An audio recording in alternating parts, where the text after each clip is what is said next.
అయ్యానో నాకు తెలుసు, నేను ఎలా ప్రాక్టీస్ చేశానో నాకు తెలుసు, నేను ఎలా కొట్టేవాడో నాకు తెలుసు. కాబట్టి ఒక అమ్మాయి ఇంత ఇంత వద్దు అనుకుని ఒక వ్యక్తిని ఇంత అసహించుకుని పక్కకు జరిగిందంటే ఎంత సఫర్ అవుతుందో మీరు దయచేసి అర్థం చేసుకోగలరని నేను అనుకుంటున్నాను. కడుపుతో ఉన్నప్పుడు కూడా వేధించే మనిషితో ఇంకేంటి సార్ మాట్లాడేది? మీరైనా నేనైనా మీరు మీరు మీరు మీరు మీరు ఎప్పుడైనా చూసారా కడుపుతో ఉన్నప్పుడు నేను కొట్టానని ఒప్పుకునే మనిషిని? మన ఛానల్లో చెప్పాడు కొట్టేవారంట కదా అంటే అవును కొట్టాను నేను అన్నాడు. మీరు ఎప్పుడైనా చూసారా? మామూలుగా కొట్టేవాళ్ళు వేరు, ఒక గర్భిణిని నేను కొట్టానంటే ఇంకా అంతకు అంటే కవల పిల్లలు ఇద్దరు కడుపులో ఉన్నప్పుడు మీ మీద మిమ్మల్ని కొట్టాడు భయంకరంగా. కానీ మీకు అరేంజ్డ్ మ్యారేజ్ కదండి, మీ బంధువు కూడా అంట కదా ఆయన? అవును సార్. అంటే పెళ్ళి అయినప్పటి నుంచి అంతేనండి ఆయన ప్రవర్తన? పెళ్ళైనప్పటి నుంచి అంటే పెళ్లికి ముందు కూడా అంతే అంట. అతను మెంటల్లీగా ఫిట్ లేడు అసలు. ఎప్పుడు ఆవేశంగా, ఎప్పుడు మనుషుల పైన రాక్షస ఆనందాన్ని పొందుతూ అలా చేసే వ్యక్తి అతను. మెయిన్ ఈగో కూడా కాదు, పర్సనల్ ఈగో అంటారు కదా, అలా పెట్టుకొని రోజులు నాతో మాట్లాడకపోయేది, నన్ను కంట్రోల్ చేయాలనేసి రోజు అన్నం వండడం పడేయడం అలా చేసేదాన్ని. భయంకరంగా అనిపించేది నాకు, ఏంటి ఇలాంటి వ్యక్తి నా లైఫ్ లో ఉన్నాడు ఏంటి అని. ఒక సాడిస్టిక్ బిహేవియర్. ఎగ్జాక్ట్లీ. అంటే మీరు అప్పుడే డిసైడ్ అయ్యారు, పిల్లలు పుట్టిన తర్వాత డిసైడ్ అయ్యారు అతనితో ఎట్టి పరిస్థితుల్లో కలిసి ఉండే అవకాశం లేదు అని? అంతకంటే ముందే ఉన్నాను సార్, మా పేరెంట్స్ కి చెప్పి పెళ్లికి చెప్పాను వద్దమ్మా అనేసి. ఇప్పుడు మీ మీద చాలా బాధతో అడుగుతున్నామండి, అదేదో నన్ను అమెరికా నుంచి పిలిపించింది, ఫ్లైట్ టికెట్లు ఆవిడే పెట్టించింది, శంషాబాద్ ఎయిర్పోర్ట్ లో దిగ్గానే. సార్ నాకు తెలీదు అది అప్పుడు ఎందుకు వచ్చాడంటే ఆయన స్కాలర్షిప్ గురించి ఏదో వర్క్ ఉండి వచ్చాడు ఆయన. అంటే కాదు సార్, వాళ్ళ డిపార్ట్మెంట్ లో అసిస్టెంట్ డైరెక్టర్ నుంచి డిప్యూటీ డైరెక్టర్ పోస్ట్ కి ఏవో జరుగుతా ఉన్నాయి అప్పుడు, అంటే ప్రమోషన్ లిస్ట్. ఇతను యుఎస్ కి వెళ్ళాడు కదా, సో దట్ ఇతని పేరుని పక్కకు జరిపారనమాట. ఇది మీరు వాళ్ళ డిపార్ట్మెంట్ కూడా అడగండి కావాలంటే. దానికోసము అతను షార్ట్ పీరియడ్ వచ్చేసి దాన్ని క్లియర్ చేసుకోవాలని వచ్చి వెళ్ళాడు ఆయన. హైదరాబాద్ కి కూడా వెళ్ళానన్నది వెళ్ళిన విషయం కూడా అందు గురించి అతను, అంతేగాని ఎక్కడికో వెళ్ళి ఎవరి దగ్గర డబ్బులు తీసుకొచ్చుకోవడానికి కాదు. అతను అసిస్టెంట్ డైరెక్టర్ నుంచి డిప్యూటీ డైరెక్టర్ ప్రమోషన్ కోసం అనేసి షార్ట్ పీరియడ్ ఇతను కన్సిడర్ చేయట్లేదు, ఎందుకంటే యుఎస్ కి వెళ్ళాడు అనేసి. మరి ఆయన చెప్తున్న స్క్రీన్ ప్లే వేరుగా ఉందండి. ఏమంటారంటే మేము ఈరే పిలిపించారు, ఎయిర్పోర్ట్ లో దిగ్గానే శంషాబాద్ ఎయిర్పోర్ట్ పక్కనే ఉన్న విజయసాయి రెడ్డి గారి ఇంటికి వెళ్ళి వాళ్ళ భార్య సునందారెడ్డి గారు బ్యాగ్ ఇస్తారు, 60 లక్షలు క్యాష్ అనేది ఇంకా అంతకు మించిన సిగ్గుచెట్టి ఒకటి ఉండదు చెప్పాలంటే. ఇప్పుడు ఇతను వచ్చిన పర్పస్ అతను ప్రమోషన్ పర్పస్ మీద వచ్చాడు, నాకు బాగా గుర్తు లేదు కానీ విషయం అయితే అది. ఆ మూమెంట్ లో అయితే ప్రమోషన్స్ కూడా ఇచ్చారు, కావాలంటే మీరు వెరిఫై చేయండి. వాళ్ళ డిపార్ట్మెంట్ లో అసిస్టెంట్ డైరెక్టర్స్ నుంచి డిప్యూటీ డైరెక్టర్ కి ప్రమోషన్స్ ఇచ్చారు. యాక్చువల్లీ ఈయన సీనియర్ లిస్ట్ లో ఉన్నా కూడా ఇతను యుఎస్ కి వెళ్ళాడనే ఉద్దేశంతో ఇతను పక్కన పెట్టారు. సో దాని గురించి అతను బాగా మెంటల్ స్ట్రెస్ అయిపోయేసి సడన్ గా వచ్చేసాడు. పైపెచ్చి నా కోసం వచ్చానని చెప్తా ఉన్నాడు. మీరు తీసుకురమ్మంటే 60 లక్షల రూపాయలు క్యాష్ సునందారెడ్డి గారు ఇచ్చారు.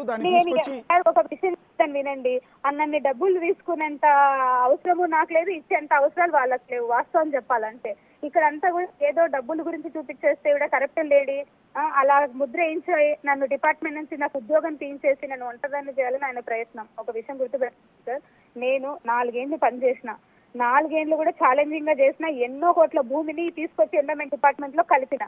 నేను ఎక్కడ కూడా కరప్షన్ కి తావు లేకుండా ఎవరైనా ఇవ్వడానికి ప్రయత్నం చేసిన, సార్ ఇది కాదు మేము ఆల్రెడీ డిసైడ్ అయిపోయినాం. నేను ఎలక్షన్ పోయినప్పుడు ఫోన్ ఆఫ్ చేసి ఎలక్షన్కి వెళ్ళేదాన్ని.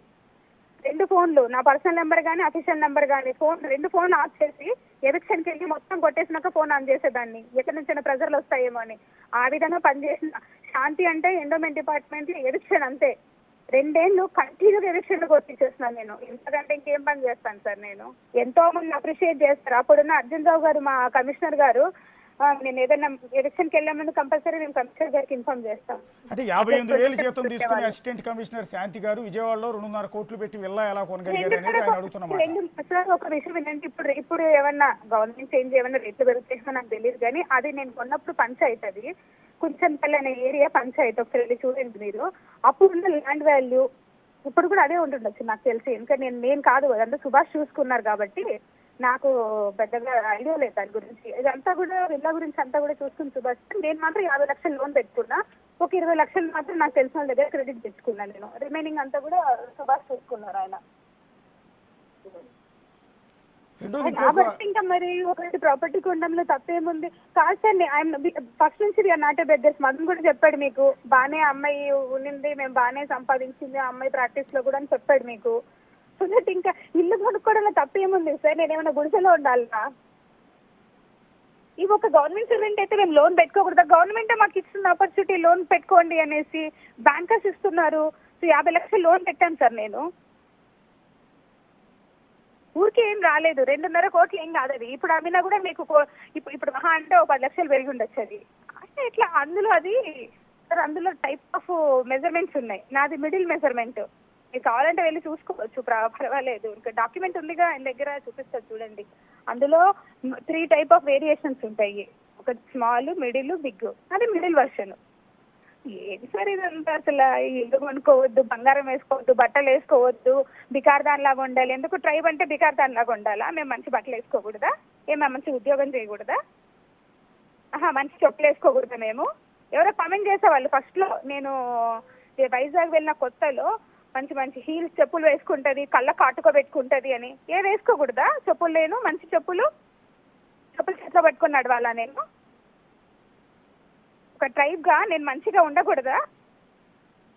ఎప్పుడు చిరిగిపోయిన బట్టలు వేసుకొని తిరగాలా మేము?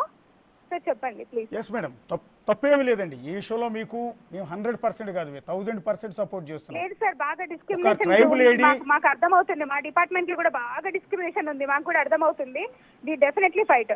ఎస్సీ ఎస్టీ కంపల్సరీ ఫైట్ చేస్తాం మేము కూడా. నాకు ఉద్యోగం పోయిన తర్వాత ఒకవేళ పోయినా సరే నేను ఫైట్ చేస్తాను. ఉద్యోగం తీసేస్తామని బెదిరిస్తా ఉన్నారు. ఎట్లా సార్ అది? మీ ఉద్యోగం తీసేయటం ఎవరి వల్ల కాదండి, ఎవరి తరం కాదండి. బెదిరిస్తా ఉన్నారు నన్ను. నేను కష్టపడి సంపాదించుకున్న ఉద్యోగం స్వామి అది. నాకు కాన్స్టిట్యూషన్ లో ఇచ్చిన ఉద్యోగం అది. బ్యాక్లాగ్ వేకెన్సీలో వచ్చిన ఉద్యోగం అది. అదేలేండి, ఇప్పుడు తీసేస్తే దాన్ని ఓసీలో కలుపుకోవచ్చు అనేసి ఏమన్నా ప్రయత్నాలేమో మరి తెలియదు. మరి మాకు ఒకవేళ మదన్ మోహన్ కాదు కదా, ఇంకెవరు ట్రై చేసినా మీ ఉద్యోగం ఎవరో పేకలేరండి. నేను తప్పు చేశాను సార్? ఉద్యోగ ధర్మంలో ₹1 నష్టం చేసింది శాంతి అని అంటే నేను నిలబడతాను, ఖచ్చితంగా నిలబడతాను. నేను 1200 కోట్ల భూమిని తీసుకొని వచ్చి ఎండోమెంట్ డిపార్ట్మెంట్ లో కలిపిన. ఇంకా అదే ప్రేమ సమాజం భూమిని, ప్రేమ సమాజం అంటే అదే ఒక ధార్మిక పరిషత్ కాదు. ఎంతో మంది పిల్లలు, మీరు వెళ్ళి అక్కడ చూస్తే ఆ మనుషుల్ని మీరు అసలు కనీసం ఒక 4 రోజులు అన్నం తినరు, అంత బాధపడతారు. నేను వెళ్ళి చూసిన తర్వాత నేను సొంతంగా నిర్ణయం తీసుకున్నాను, ఖచ్చితంగా వీళ్ళ భూమి వీళ్ళకి ఇప్పించేసేయాలి అనేసి. ఖచ్చితంగా ఇప్పించేయాలని ఎవరు చెప్పినా వినలే నేను. ఎన్నో ప్రెషర్లు వచ్చాయి నాకు అప్పుడున్న. అయినా సరే నేను వినకుండా మొత్తం తీసుకొచ్చి వాళ్ళ చేతికి అప్పచెప్పి రిటర్న్ లో వాళ్ళకి అప్పచెప్పి బోర్డులు పెట్టేసి వచ్చిన. నేను ఏం తప్పు చేసిన? నేనైతే ఆ భూమి ఏమైనా 90కి తీసుకోపోయినా? ఆ భూమి ఏమన్నా సాయిరెడ్డి సార్ పేరు చెప్తారా, సాయిరెడ్డి సార్కి ఇచ్చానా? కొంచెం చూడండి. అరే ఉద్యోగమే చేసినాము, ఉద్యోగం చేసినా కూడా ఇవే అంటా ఉంటే ఇంకెవరు చేస్తారు ఉద్యోగము? చేసిన వాళ్ళని ఇట్లే అంటారు, చేయని వాళ్ళని అట్లే అంటారు. ఇంకా పొద్దున ఉద్యోగం చేసే వాళ్ళు ఎవరు? సిస్టమ్ నడుస్తుంది, సిస్టమ్ ఎవరున్నా లేకున్నా నడుస్తుంది. కానీ సిస్టమ్ కి ఒక ధర్మం, న్యాయం అన్ని ఉంటాయి. నా వంతు సహాయం నేను కూడా చేయాలి. ఎండోమెంట్ డిపార్ట్మెంట్ జీతం తీసుకుంటూ నా ఉద్యోగం నేను కూడా చేయాలి కదా, అంతో ఇంతో. ఉద్యోగం చేస్తే కరప్షన్ అలిగేషన్స్ వేస్తారా? ఎట్లా ఇస్తారా కరప్షన్ అలిగేషన్? మీరు ఎన్ని కోట్లు తీసుకున్నానని కరప్షన్ అలిగేషన్ వేస్తారు నా మీద? నేను ఎక్కడి నుంచి డబ్బులు తీసుకున్నాను? తప్పు సార్, ఇది తప్పు మాట. ఒక మమ్మల్ని తొక్కి అణచేయాలనేసి చేస్తున్న ప్రయత్నం ఇది. ఉద్యోగంలో ఉండొచ్చు, పర్సనల్ గా ఉండొచ్చు. ఒక ట్రైబ్ ని అంటే ఏ రెవెన్యూ సిబ్బందో లేకపోతే టౌన్ ప్లానింగ్ సిబ్బందో వీళ్ళు దోచుకున్నారు, కరప్షన్ చేశారంటే అర్థం ఉంది. కానీ ఒక దేవాదాయ శాఖకు సంబంధించి మీకు అవకాశం ఉండదు అనుకుంటున్నాను నేనైతే, నాకు తెలిసినంత. ఎందుకంటే ఉండదు, నేను చెప్తాను వినండి. నాది administration department. Assistant commissioner, district assistant commissioner is only administration department. She only the supervising to the ఎన్స్టిక్. మీరు తెలుసుకోవాలి ఈ విషయం. నేను మీటింగ్ లో కూడా చెప్పిన, నాకు ఎలాంటి చెక్ పవర్ ఉండదు. అవునండి, నాకు ఐడియా ఉందండి. ఒక టెంపుల్ కంటే వాళ్ళకి ఒక బడ్జెట్ ఉంటుంది. వాళ్ళు ఈ పలానా ఖర్చు పెట్టుకోవాలి, పలానా అన్ని ఉంటాయి. లీజులు, ఆప్షన్స్, ఎవ్రీథింగ్ ఉంటాయి వాళ్ళ చేతుల్లో.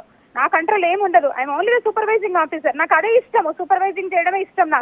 నాకు టెంపుల్ అడ్మినిస్ట్రేషన్ చేయడం పెద్దగా నేను ఇప్పుడు నేర్చుకోలేదు ఇంకా, ఎందుకంటే నేను లా గ్రాడ్యుయేట్ని కాబట్టి నాకు అడ్మినిస్ట్రేషన్ చాలా ఈజీ అయిపోయింది. ఎన్నో ఎవిక్షన్లు చేయడానికి నాకు నా లా బ్యాక్గ్రౌండే నాకు సపోర్ట్ చేసింది. ఫీల్డ్లోకి వెళ్తే నేను చట్టమే మాట్లాడాల్సి వచ్చేది. సో దట్ నేను చాలా నేను తొందరగా క్లిక్ అయ్యాను ఆ ఫీల్డ్లో. అదే అసలు నాకు అవకాశము గురించి మాట్లాడకుండా అనవసరమైన టాపిక్స్ అన్ని మాట్లాడతారు ఏంటి నాకు అర్థం కాదు. ఎక్కడ సార్ కరప్షన్ చేసినా అక్కడే విజయసాయి రెడ్డి గారితో పరిచయం ఉందండి, యాజ్ ఎంపీగా, ఉత్తరాంధ్ర వైసీపీ ఇన్ఛార్జిగా. వాళ్ళండి ప్రతి డిపార్ట్మెంట్కి మీటింగ్ కండక్ట్ చేస్తుంది. మా డిపార్ట్మెంటే కాదు, ప్రతి డిపార్ట్మెంట్. మా డిపార్ట్మెంట్ ఏంటంటే డిపార్ట్మెంట్, ఎండోమెంట్ డిపార్ట్మెంట్, మీకు తెలియదు ఏమి కాదు. So that trust boards very కీలకమైన పాత్ర వహిస్తాయి మా డిపార్ట్మెంట్ మొత్తంలో. సో దాని గురించి ఎన్ని ఖాళీగా ఉన్నాయి, ఎలా వాటిని ఫిలప్ చేస్తారమ్మా, మీ యాక్ట్ ఏంటి, ఆయన మొదటిగా అడిగింది ఇదే. దాని తర్వాత ప్రేమ సమాజం ఇష్యూ గురించి చెప్పారు. ఇది పేదవాళ్ళది, ఇది తీసుకు ఇంత భూమి ఇట్లా ఆక్యుపై